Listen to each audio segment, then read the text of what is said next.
Hi, everyone. We're so excited to welcome you to our next webinar in our People Fundamentals series, designed to flourish, unleash potential, collaborate across boundaries, and amplify impact. During this webinar, you'll be hearing from best-selling author of Mavericks at Work and co-founder of the Management Lab, Polly Labarre, as well as CMO of Betterworks, John Schneider. Before we get started, I'd like to go over a couple of housekeeping items so you know how to participate in today's event. This webinar is being recorded, and all attendees will receive the recording post-event. All attendees are in view-only mode. Please submit any questions for our presenters in the Ask a Question box below the slide screen. You may send in your questions at any time during the presentation, and the speakers will address them during the Q&A portion of the event. If you run into any technical issues, please submit your question in the Ask a Question box as well, and our producer will help you troubleshoot. Please also notice the clipboard widget on the far right of the dock.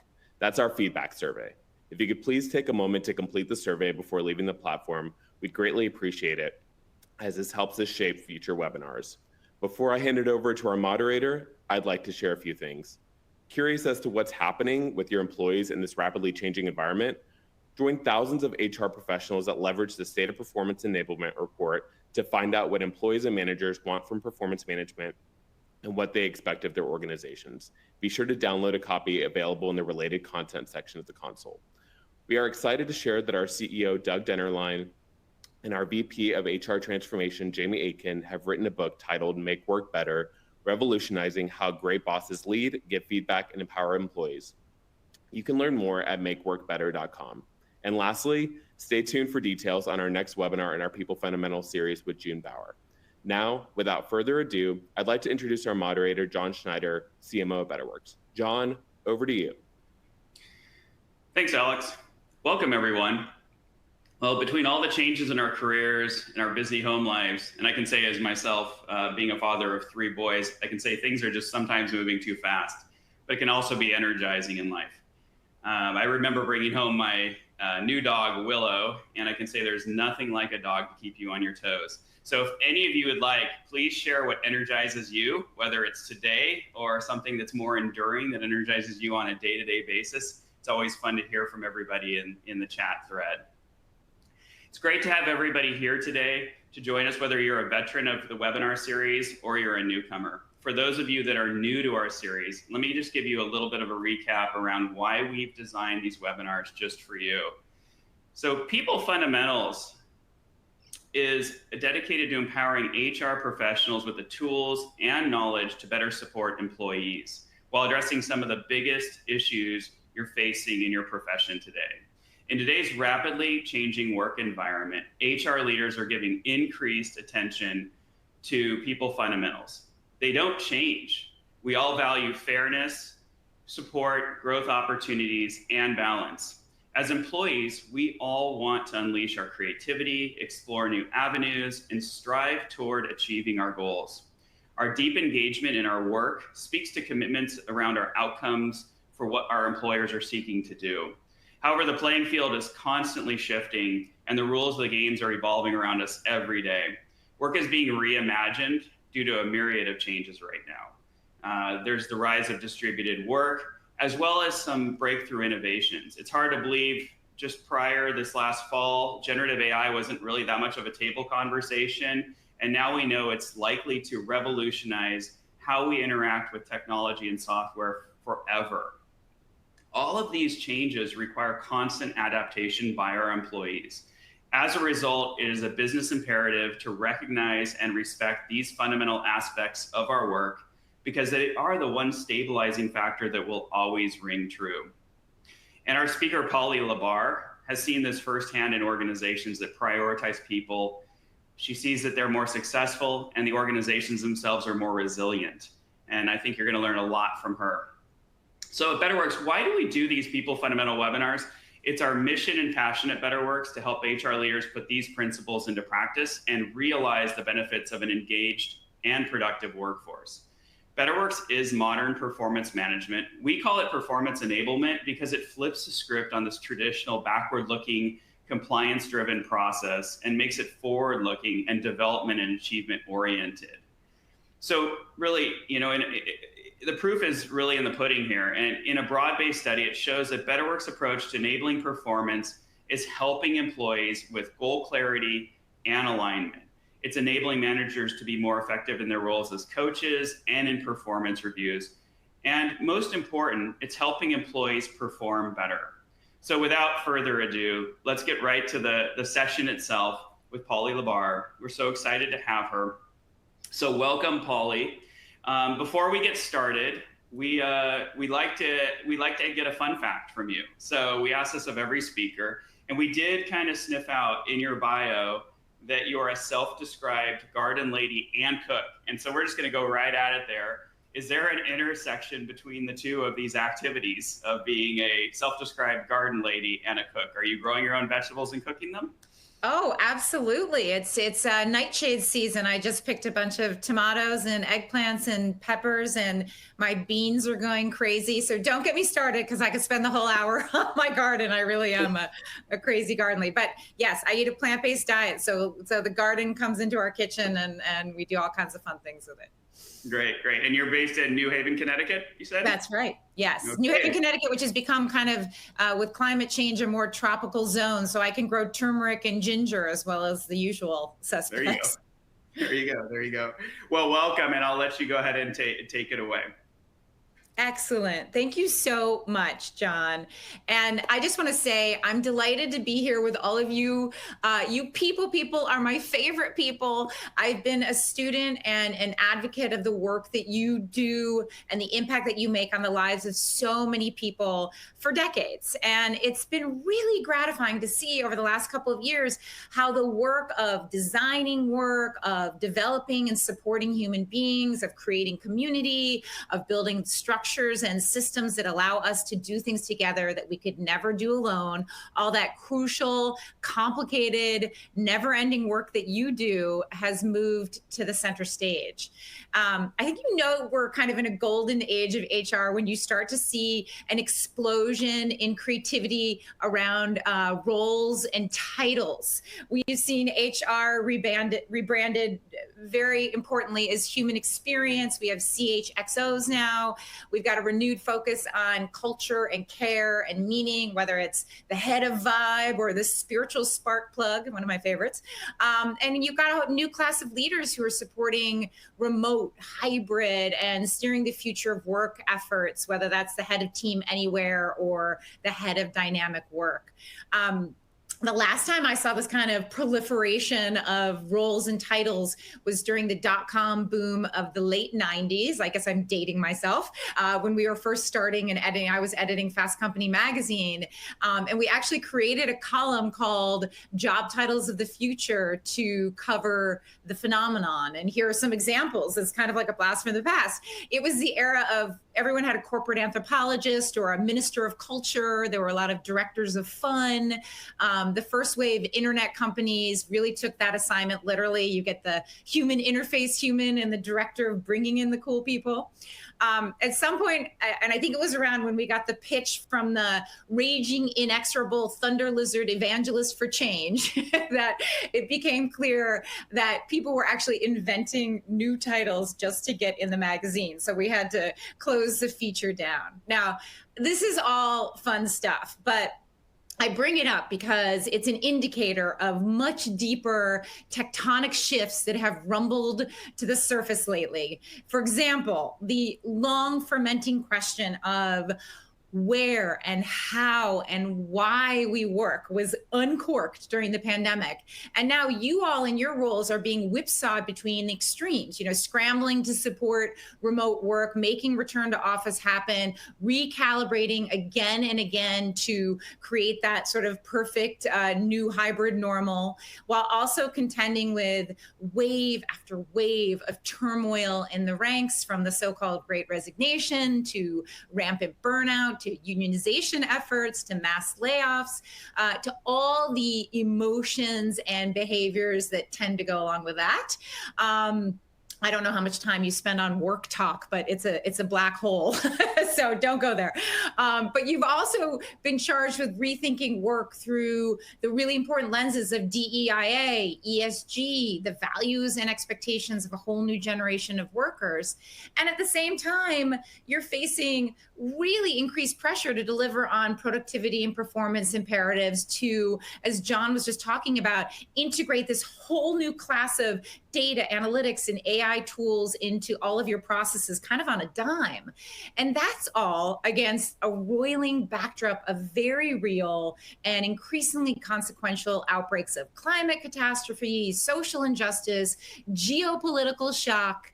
This is a lot on your plates. Now, the good news is that this era of emergencies has really set the pendulum swinging. You know, so many of our systems, our patterns, and our habits have come unstuck from the deep ruts of retrograde convention. And the more challenging news, unfortunately, is that pendulum is swinging a little wildly and a little unpredictably, and the business end of it is churning a swath right through your domain, revealing just how inhospitable far too many organizations are to the human beings who work inside them. You know, the Great Resignation may have been declared over, but it's really hard to paper over the fact that almost 100 million people left their jobs in the course of 2 years, 2021 and 2022. Engagement numbers have ticked up, but they still represent a really measly minority of global workers. Actual quitting is down, but quiet quitting or grumpy staying or whatever it's called now is up. And the one that really gets me is how few people feel truly valued or cared for at work. One recent report found that 10% of employees don't feel valued at all, and just 50% feel kind of, sort of, somewhat valued. Now, look, I do not need to shower you with statistics. I know you read all of those reports. You're at the white hot center of all of these overlapping realities. But what I'm here to really argue for, and kind of unpick is that there's a reason for this kind of ruinous mismatch between human beings and our organizations. And that is simply that our organizations were not designed for human beings. Exactly the opposite. You know, most organizations are built on an industrial model that's purpose-built to clamp down on unruly humans. And even though very few organizations today bear any resemblance to Henry Ford's assembly line, certainly not yours, I know, so many of the processes and the systems and the power structures that rule organizations of all shapes and sizes today. And I'm talking about how you approach budgeting, performance reviews, the administrative functions themselves. Those were invented 100+ years ago to control human unpredictability, to crush all of those differences and quirks and expressions of individuality that gum up the works, but give rise to imagination and initiative and passion. That's called bureaucracy, right? And it's been a path to progress for decade upon decade, but it really is a complete mismatch for the shifting sands that we're standing on. Now, the temptation often in times of great turmoil is actually to clamp down, to streamline, to control risks. But I'm here to say that the organizations that thrive in the midst of great disruption and change are not those that have the most perfect controls, but those that have figured out how to operate with the most freedom. It's not those with the most obedient, compliant, and conforming people, but those with the most committed, creative, and contrarian people that tend to flourish. At the most fundamental level, your organization's capacity to adapt, to invent, to roll with all the change and challenge in the external environment is a function of your ability as leaders to unleash and mobilize the ingenuity, the audacity, the resourcefulness, the curiosity, the intuition, the idiosyncrasy of as many people in and around your organization as possible. All those gifts and energies and passion are the linchpin for the value you create and the change you seek to make in the world. So what does that mean practically? That's a tall order. How do you unleash all of that humanity and ingenuity and all of its glorious diversity and unruly energy without losing the plot, without losing all the focus and discipline and coordination that you need to produce results and performance? So I'd like to spend the time that I have with you in this short less than an hour to help you think about threading that needle. And I'm going to lay out a playbook for human flourishing and organizational resilience. I'll just offer up a set of strategies and on-ramps for strengthening your own and your organization's capacity to adapt, to innovate, and to inspire. So let's dive right in. Now, it's very clear that we have reached the end of the era of the all-knowing, all-powerful, heroic leader. Back in the day when we were starting Fast Company, we called this character white man facing right. I think you probably know this guy. You've probably seen him on the cover of business magazines. Maybe some of you are this guy. But of course, the face of leadership has changed dramatically in the ensuing years, and it needs to keep changing. McKinsey's latest global gender gap report found that the gap in labor force is hanging around about 63%, and it would take 132 years or so to close at the current rate of progress. So not only do we need to go faster and get more creative here when it comes to all underrepresented groups in our organizations, it's crucially important to radically rethink the organizational design principles that give rise to our models of leadership and our ways of working. Now, increasingly, the most dynamic, the most engaging, the most innovative organizations operate according to a very different set of design rules. They are places where individuals invent their own job and design their own career path, where every idea gets a hearing, no matter where it comes from, especially those challenging ideas and the challenging people who tend to have them, where information is widely shared, where boundaries are actively vaporized, where questions overrule dictates, where nobody is smarter than everybody, where the collective wisdom is the authority in the organization, where power is a product of what you contribute and what you do and not where you sit, where values rule, peers regulate, and nobody bosses.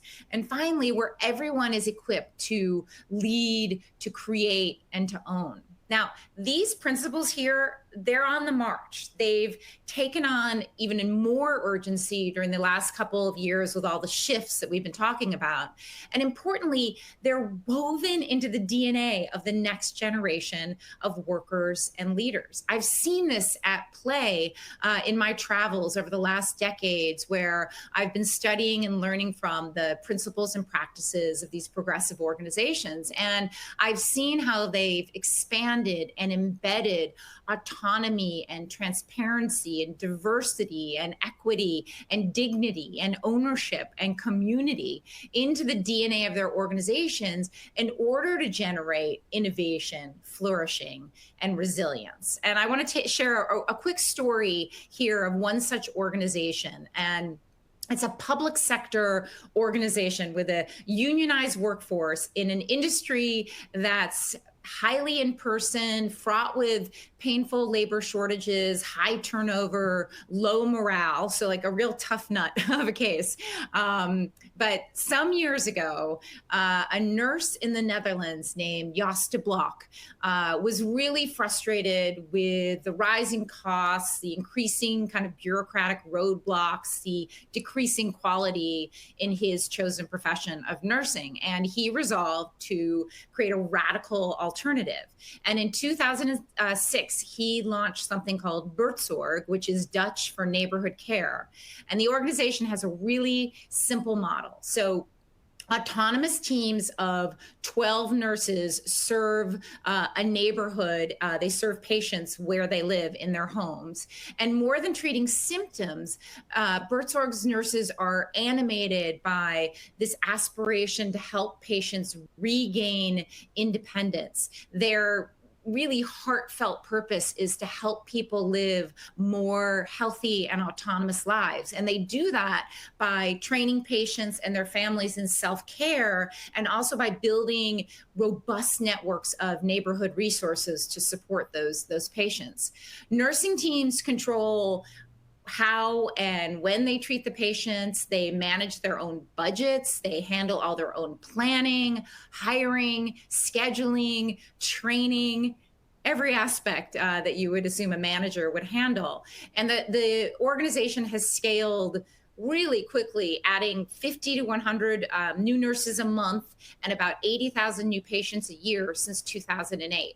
Today, the organization has about 1,000 teams of 15,000 nurses and aides, supported by a really skinny down back office of about 70 people.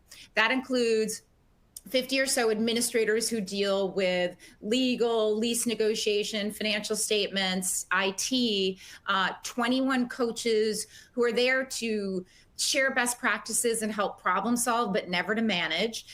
There are 0 management meetings, no CFO, no marketing department, and no HR department.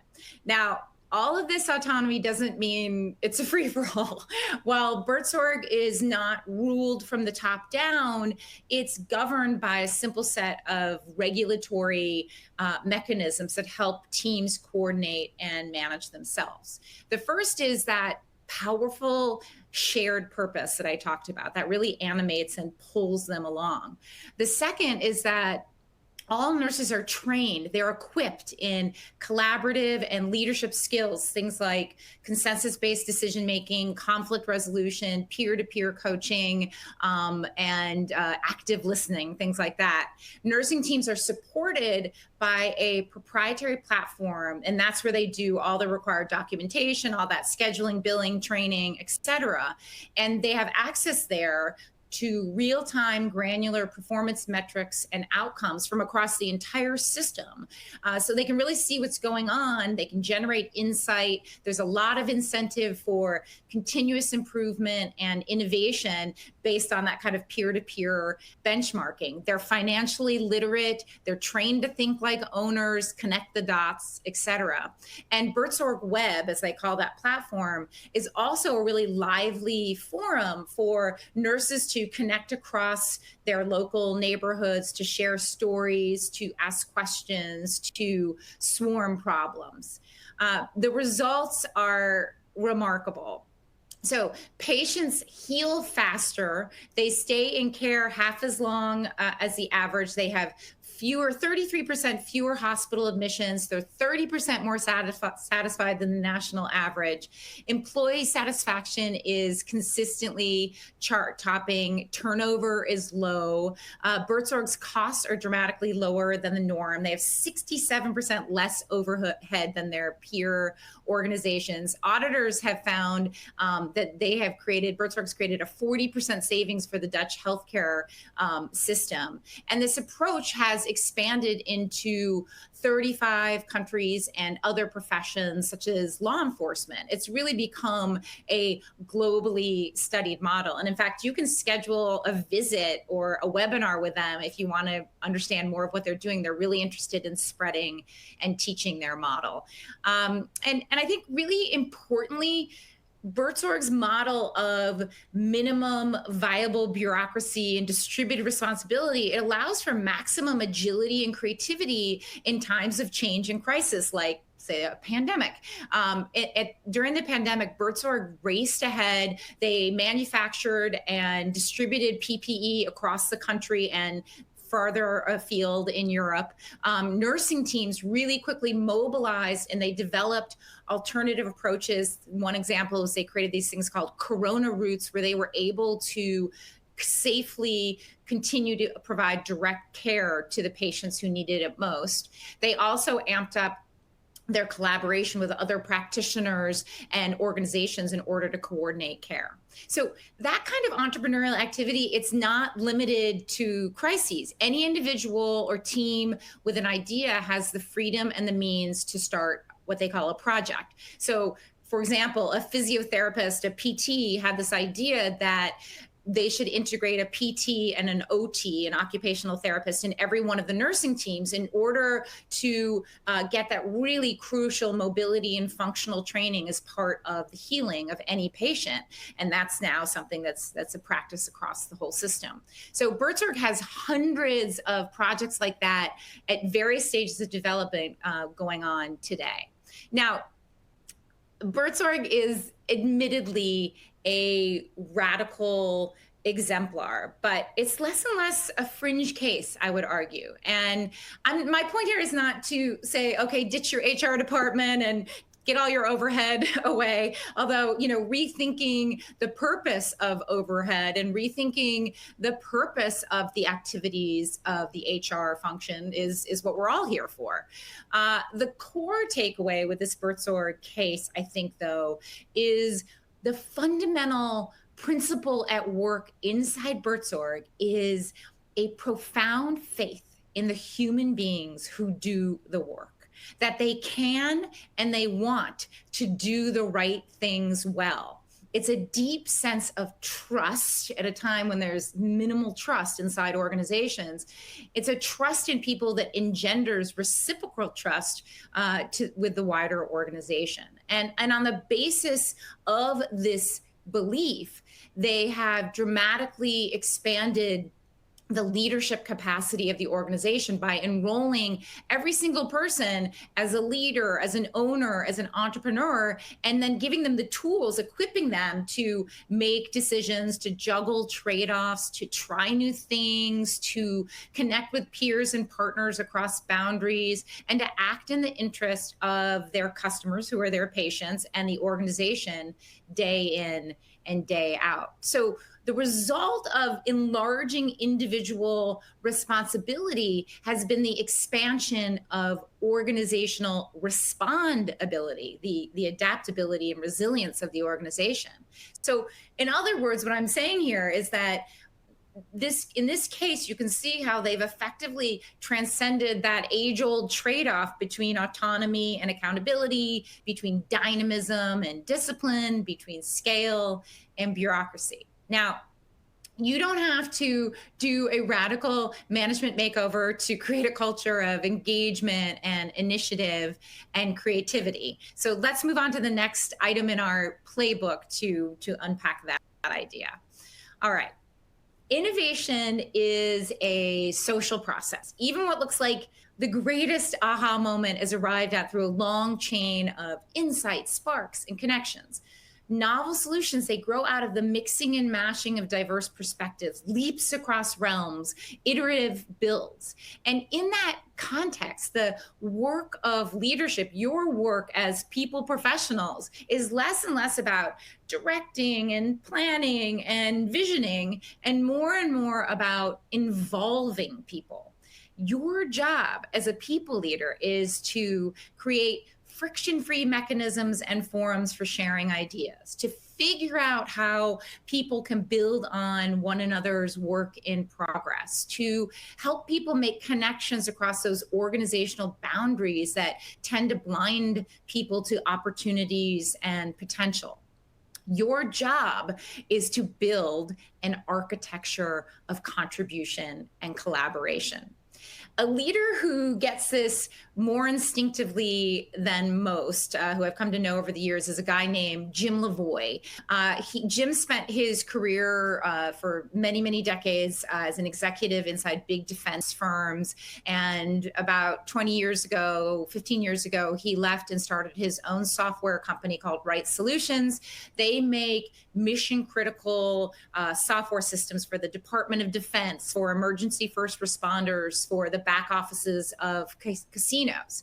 And when Jim, who describes himself as a refugee from big defense, when he was making the move to start his own organization, he did it with a very refreshing sense of intellectual humility. He observed to me around that time that, I don't know much, but one thing I do know is that the best, the freshest, the most relevant ideas tend not to come from senior management. So his question was, how can I build a company based on that insight? And in fact, his founding question was this: how do I make everyone relevant to the future of the company?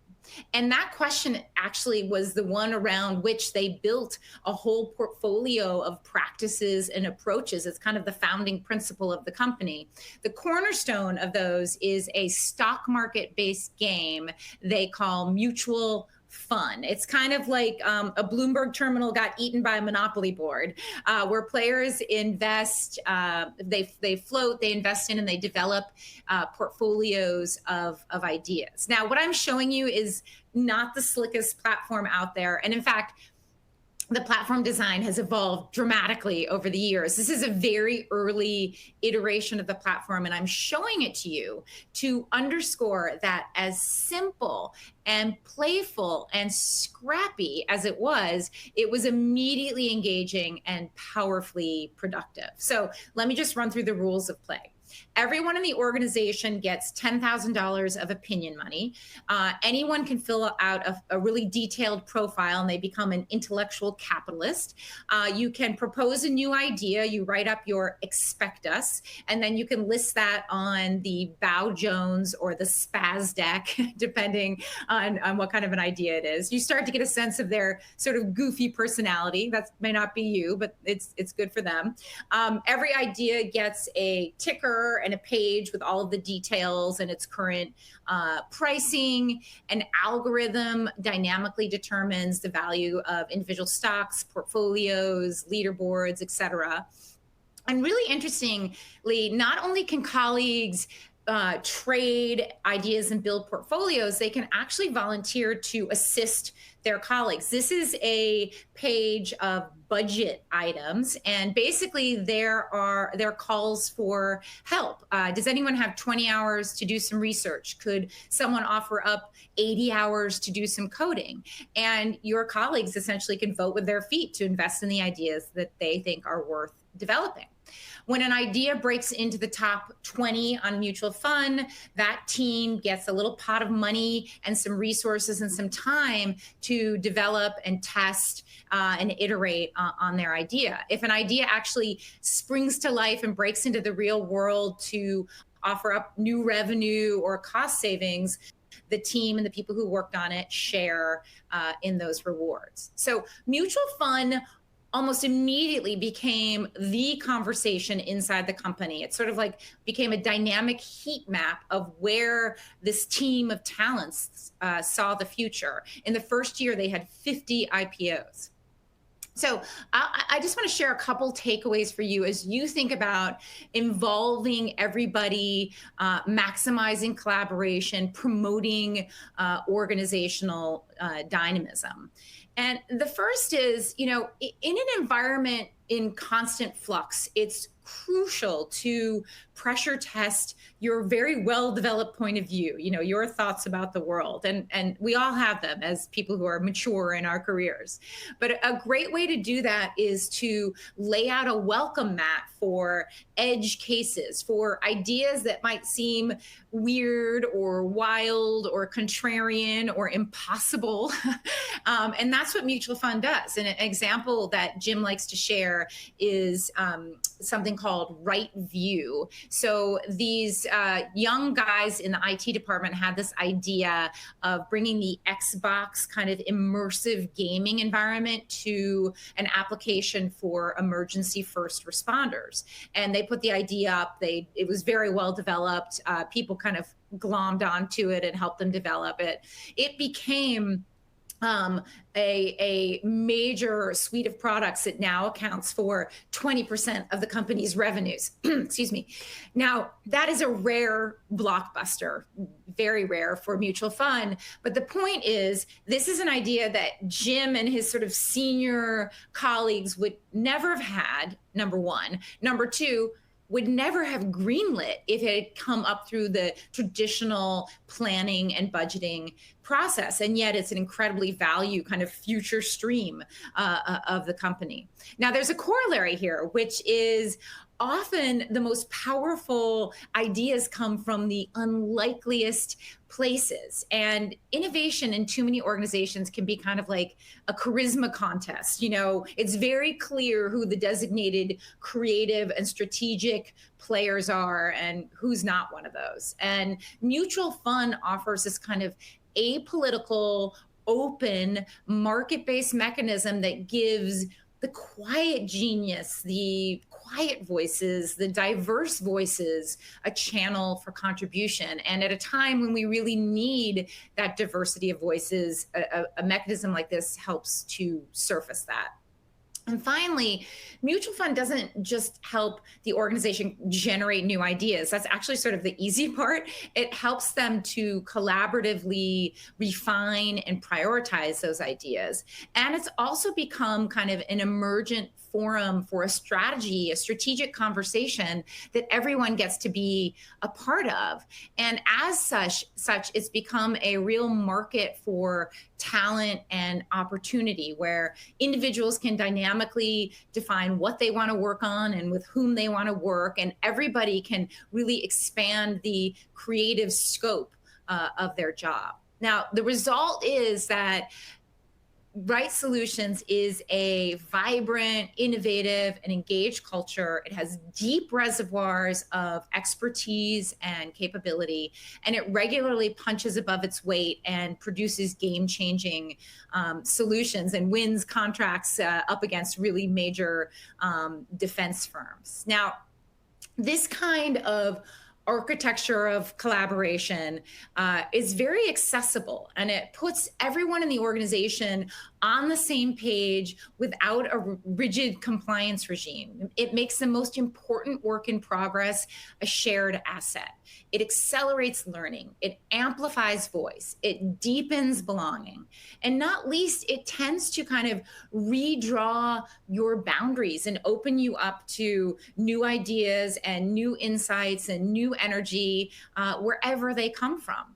Now, when you're moving from ideas to impact, one of the most powerful things you can do is to develop the capacity for experimentation. Moving on to the next item in our playbook.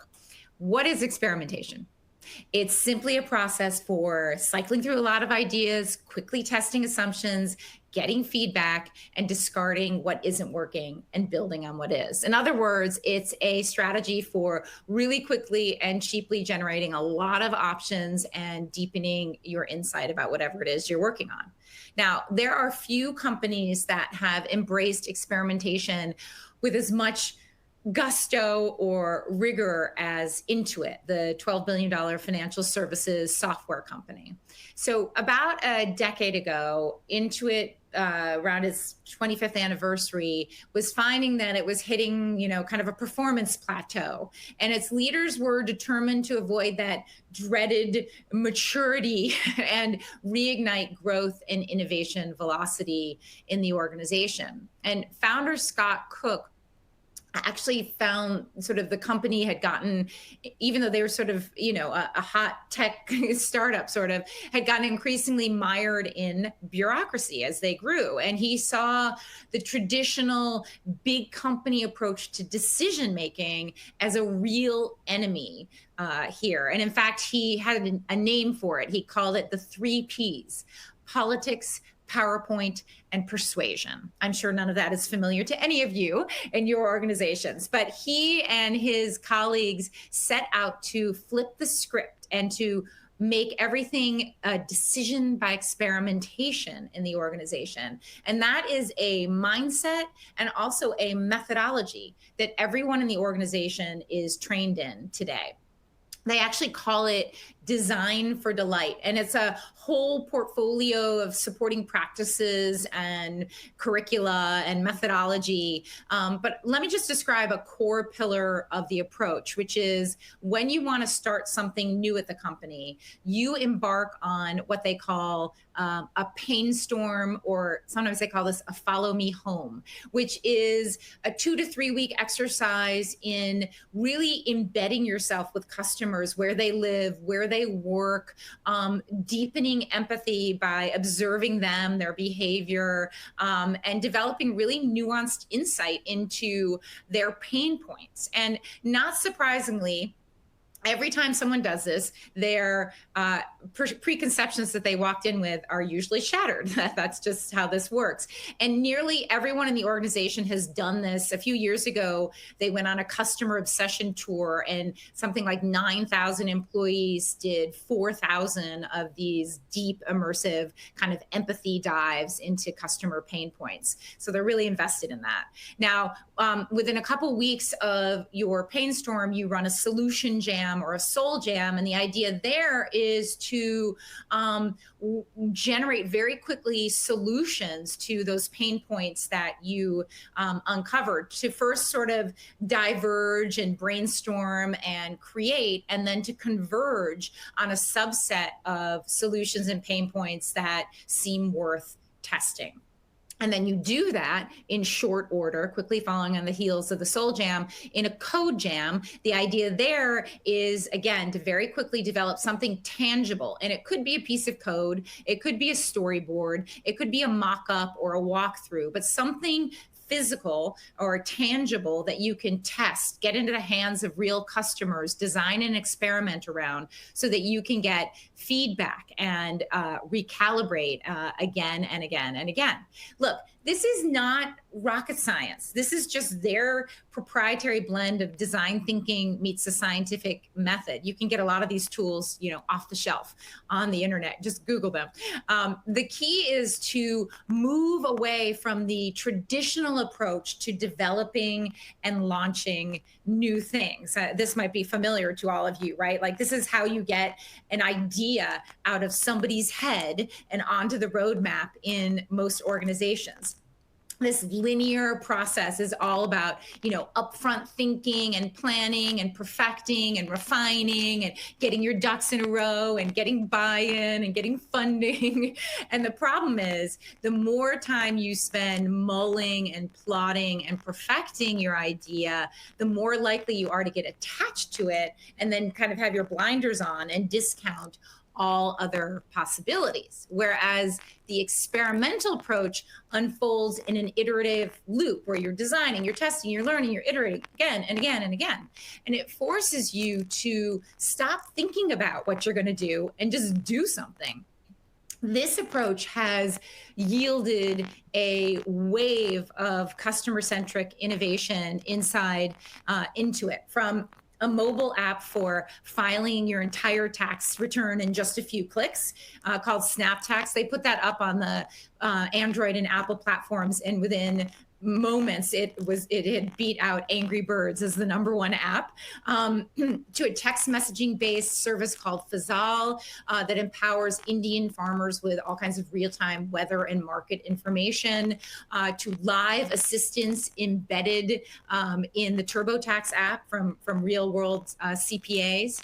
And decision by experimentation, really importantly, I think for your purposes, also applies when it comes to evolving and innovating on the company's management systems and processes. So when their new chief people officer a few years ago was presented with a perfect plan for a new performance management system, it landed on her desk with fanfare. Her peers were like eager to roll this thing out. She said, whoa, what's your hypothesis? What experiment would you run to test that hypothesis? And on and on. And so big groan, right? And not surprisingly, the process actually took months longer than expected, running tons of small iterative tests with employees. But because it was designed and vetted by users, employees, it ended up being a much better solution. It bypassed that whole ordeal of launch and cascading communications and getting buy-in and ramping people up because they had designed it themselves.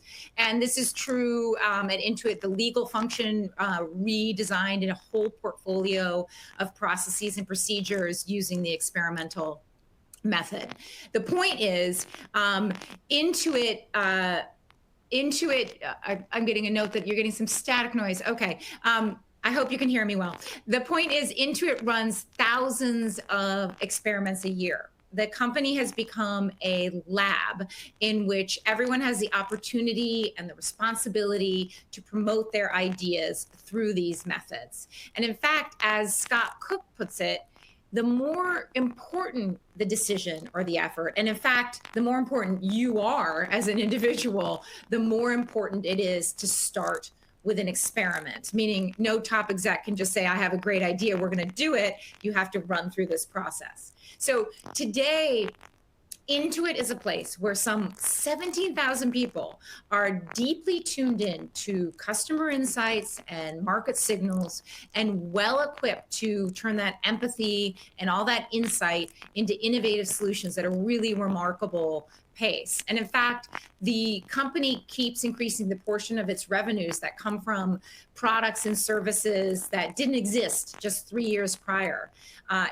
It's become a case study for disrupting itself continuously. And right now, it's in the midst of yet another pivot to become an AI-powered software company. And in doing that, Intuit has developed a range, another sort of whole curricula base of training and educational options for any employees who want to expand or change their role to meet this unfolding new world. And the message is, innovation is everyone's job. You know, creating the future, like Jim Lavoie said, being relevant to the future of the company, even in a large global organization, is everybody's job and everybody's opportunity. So my point about experimentation and the mindsets and methods and why they're so important is that most organizations spend tons of energy and resources vetting these big programs, these big launches, these big bets, and very little testing out the small, tiny bets that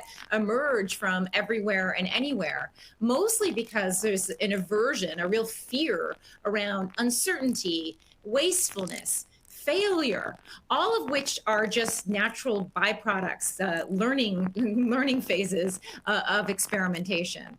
Now, the irony is that, you know, those big bets often result in spectacular losses, while developing facility with low cost, rapid experimentation ends up taking a lot of risk out of the process. You end up moving faster, diversifying your portfolio of options, and strengthening your capacity to adapt.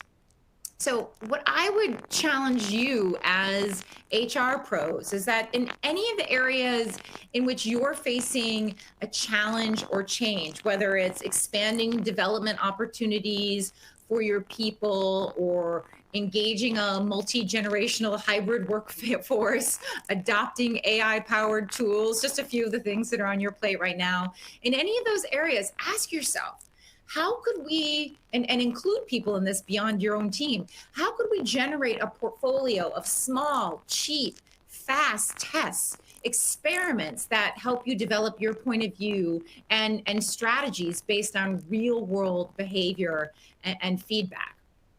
Now, in my last bit of time with you, I want to get a little bit more personal and practical when it comes to developing the mindsets and the habits that help you grow your own capacities, your own responsibility, your ability to show up as a leader, a collaborator, a partner, a human being. And let me just move to that. Change is an inside out job. It's not about reacting to external events or chasing trends. So much as it's about developing your agency, your regulatory power, your emotional dexterity, your plasticity. This is not an extracurricular. Unfortunately, it's a priority we tend to squash at work. But what if alongside all the upskilling we do to ourselves, cultivating a successful inner life was front and center on the leadership agenda? Of course, no one else can mandate that for you or do that for you. We each have to take responsibility for our own development as human beings. And in this modern world, which seems designed to thwart that endeavor, you have to be a little bit fierce about it. You have to show up every day, get your reps in when it comes to adult development. So to support that effort, I want to leave you with 3 very accessible and powerful strategies for opening yourself up to possibility, finding the future, and strengthening your capacity to show up for whatever lands at your doorstep. Let's go to the first one. So this may seem like strange advice, but the fact is, all change by definition is against the rules. Creativity Polly, is I apologize. fundamentally. We're getting some static on your end. I wasn't. Okay. My sound, you're saying? Yes. Are you still getting it? Yes. Have you gotten it? I'm trying to see if I've changed anything. Sorry, everyone. Let me, sorry, everyone. Why don't I try putting my earbuds on and see if that helps? Wonderful. Let's try that. Sorry, y'all. We'll get to it. We'll get subversive. Okay. How's that? Is that better? That's much better. Thank you so much. Okay. Yeah, we can That's hear you. better? I'm sorry, I couldn't hear you. Very clearly, yes. Okay. Sorry, all. That's no fun when the sound isn't great. All right. So let's go through this. I know we just have a few minutes and I want to have some time for questions. So as I was saying, the reason why I'm offering you this subversive advice is that all change by definition is against the rules. Creativity itself is subversive in nature, and inventing anything new, trying anything new, is actually an act of rebellion against the status quo, against rules, ruling beliefs, norms, and convention. Look, here's the thing. The more accomplished you are, the deeper you get in your career, the farther and farther you get from that fringe, that kind of funky front edge where the rules are being broken, where new things emerge. That's true in music, technology, healthcare, you name it. You get buffered from all of that action. So it's on you to keep your connection to that edge, to seek out the subversive element, the Mavericks, the heretics, the activists, to invite challenge and anomaly into your sphere on a regular basis. Now, you do not need to go to Burning Man every year to find the fringe. You could, though. But you do have to be intentional about putting yourself in situations where you might be surprised. You need to spend more time with people who are not like you, who will challenge you and stretch you in new ways. You might ask yourself, how do I switch up my routines and flip my defaults? How could I seek out and spend time to deeply understand emerging trends that are affecting my work and my job? Can I engage with art more? When was the last time I learned something new? Put yourself in the position of becoming a beginner again. When was the last time you just played around? These aren't recipes so much as prompts. If you want to grow and develop your respondability in a world of relentless, unceasing change, you've got to run your learning loops. You have to run your own growth loops, create your own self-experiments. Again, our development is not linear. It unfolds in a loop, much like the experimental loop we just talked about before. Round after round of trying, flailing, learning, metabolizing that learning into insight and incremental progress. Even what seems like a trivial experiment here, it's very likely it will be hard and humbling, whether it's getting out of bed an hour earlier to write, or committing to a quarterly learning journey to immerse yourself in a new realm, say generative AI. Running a growth loop is simple but not easy. You got to design a test, I will do X every day. Be specific. I'll meditate 20 minutes upon waking in the den. Run the test for a set period. 40 days is a great number. Do the thing every day. Track your compliance, record your observations, and at the end of the test period, reflect on your findings. And here's the growth loop. Design another experiment based on what you've learned. So I introduced this concept to my 87-year-old mother-in-law, Anne. Frustrated by an injury that had kept her off her cross-country skis for a while, she designed her own experiment this past winter where she committed to 40 straight days of Peloton workouts every morning upon waking.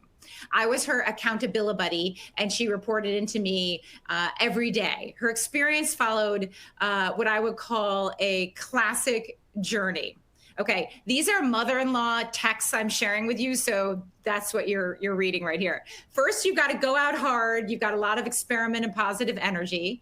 Very quickly, you hit an obstacle or several. She's starting to hate it. And then, you catch fresh wind. You find a new source of motivation. For Anne, that was Bradley, an instructor who she found very cute. Then there's the middle, that invisible, uncelebrated, seemingly endless slog. You just have to dig in and find your grit. At this point, Anne asked me, why'd you say 40 days? And I replied that it's based on the science of habit formation and wisdom traditions that make it kind of a magical container. That's all true, but also picking any duration and any design, making a deal with yourself and keeping it. That's when you start to build trust in yourself and start to see yourself in a new light. So the downslope is so sweet. Every morning I'd get a triumphant text, and the finish line was triumphant. But that's not the end of the story. It's just the end of one loop. As soon as she started nearing her 40th session, Anne began wondering, what's next? And one day she called me and told me she'd hit upon her next experiment. 40 days of Peloton and tire pulling. Okay, you can take a look at her. Anne is amazing, and so is everyone when you run these loops. Here's what's so powerful. You develop an appetite for change and challenge. You have faith that you can walk up to your edge and handle it. When you build this kind of capacity, no one can take it away from you. The tough news is there's no shortcut. You've got to run the loops. You've got to become the architect of your own discomfort. Why? Discomfort, difficulty, and fumbling aren't obstacles in your path.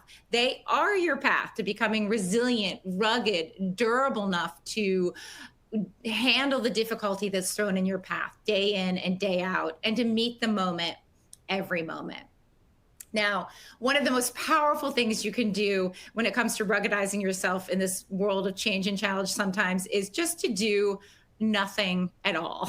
It's really helpful in this world of always on, always doing, chasing linear progress to remember that you're human. You're cyclical. As inevitably as nature moves from spring to summer to fall to winter, as what goes up must come down, you have your own cycles and your own seasons. And it's liberating to acknowledge the inescapable cyclical nature of things. Now, if that's too woo-woo Earth Mother, you can just tune into your own power and connection to those great patterns by simply breathing in and out. Breathing consciously might be one of the most powerful sources of agency we have.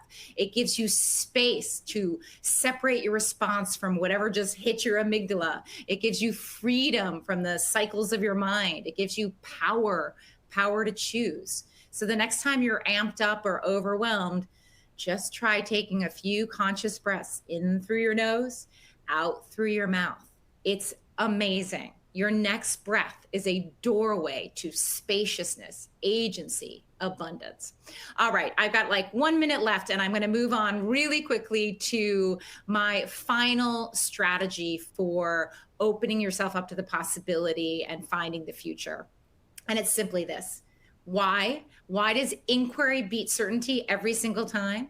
Well, questions are a powerful antidote to hubris, and they unleash humility, curiosity, empathy, even vulnerability.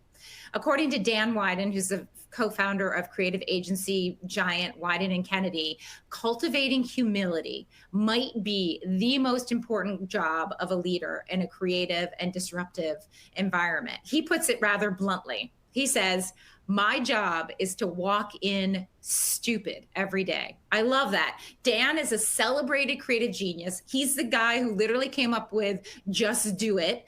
He grew up with Nike he built that brand. And what he's saying is that you stand a better chance of playing a role in the future if you make a habit of swapping out your authority for curiosity. Instead of walking in asserting everything you know, show up open, curious, humble about what you have to learn, and maybe more important, what you have to unlearn. So this stance offers up a really powerful advantage in a world of expanding complexity and intense change. Now, practically, what does it mean to lead with questions? How do you develop your inquiry agenda? Start the way most creative people do. Steal from the best, okay? Here's a sampling from a trove of questions I've been collecting for the past decades from really inspiring, curious, and creative people I've met. These may speak to you, they may not. The job here is to develop your own inquiry agenda, generate a list of questions that flex your thinking, provoke you and your team to keep searching and listening and discovering. Now, it's not enough to generate a list of questions. You actually have to use them as viewfinders and to actively look through them to see the world in a new light. So if you have your questions, pin them up in your next Zoom chat.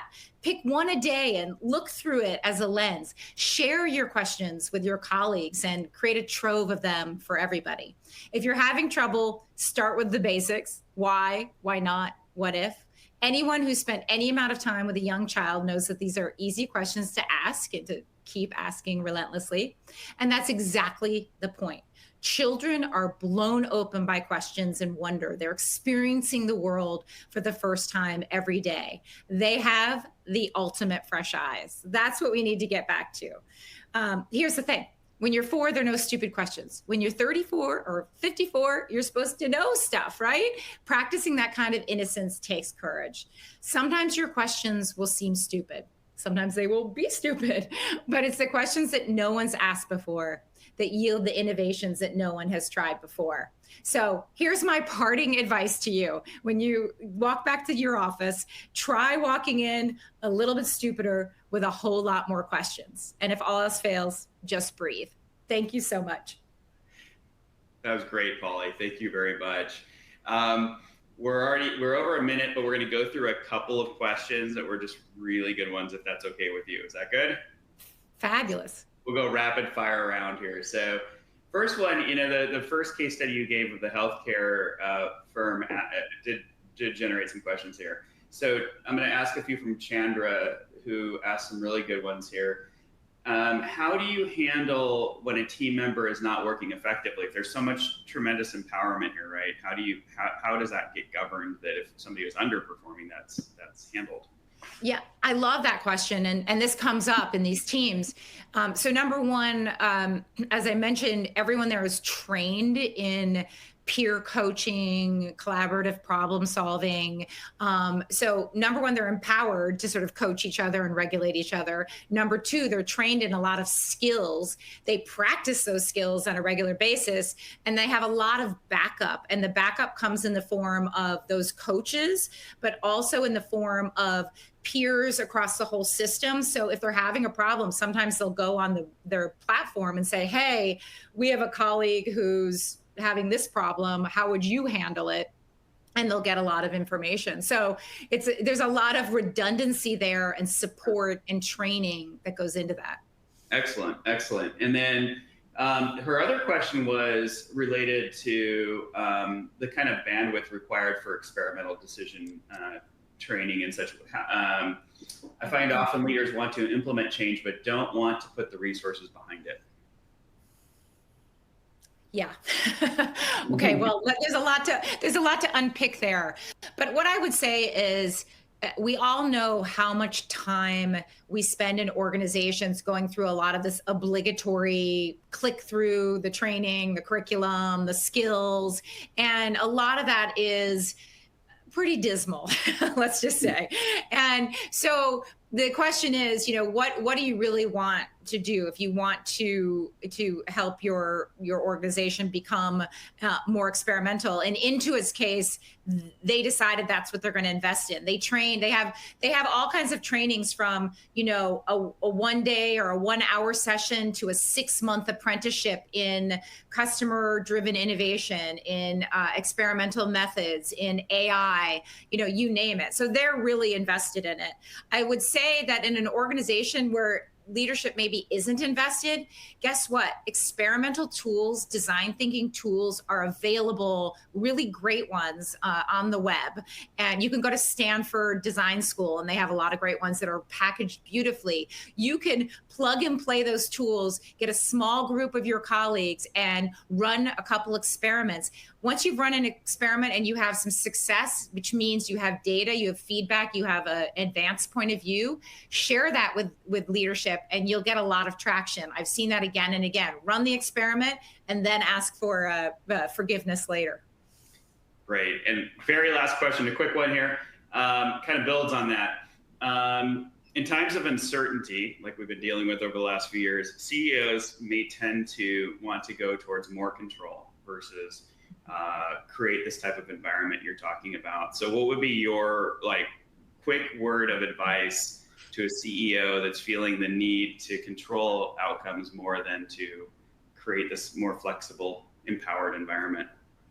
Absolutely. I'm familiar with the phenomenon, and it's a tough one, of course, because it's systemic as well as personal, and usually more systemic than not. So again, I might fall back on this kind of run the experiment and, ask for forgiveness, don't ask for permission and ask for forgiveness later. But I would first, offer up all the models and examples of organizations. They're now, sort of treasure troves of, work we did at the management lab, books and cases out there. Buurtzorg itself has an educational component. A lot of these organizations are offering up not just to share their model, but to show how it results in performance, productivity, engagement, innovation results. So there are a ton of cases where you can show and kind of provide some inspiration. The other piece of it is to pick one process, one practice where you could look at it through the lens of swapping out top-down hierarchical control for a different kind of regulatory mechanism. None of these cases I offer up are free-for-alls. They all have actually, peer regulation can be a lot tougher than boss-driven regulation. So think about that. What's one experiment you could run? Again, small scale, cheap, fast, get some results and share them and use that as a wedge to try to create some change. I love that. Peer regulation's tougher. Thank you again, Polly. And I think Alex is going to close us out now. Yeah, thank you both. Thank you so much to Polly and John. What an incredible conversation. So many great points and food for thought. On behalf of Betterworks, we'd like to thank you all for attending today's webinar. Please stay tuned for our next webinar in our People Fundamentals series with June Bauer coming up. Invites will be coming soon. And as a reminder, please take a moment before you leave today to select the clipboard option and complete our feedback survey before leaving the platform. Thank you so much to everyone. Thank you, Polly. Thank you, John. Everyone, have a great rest of your day.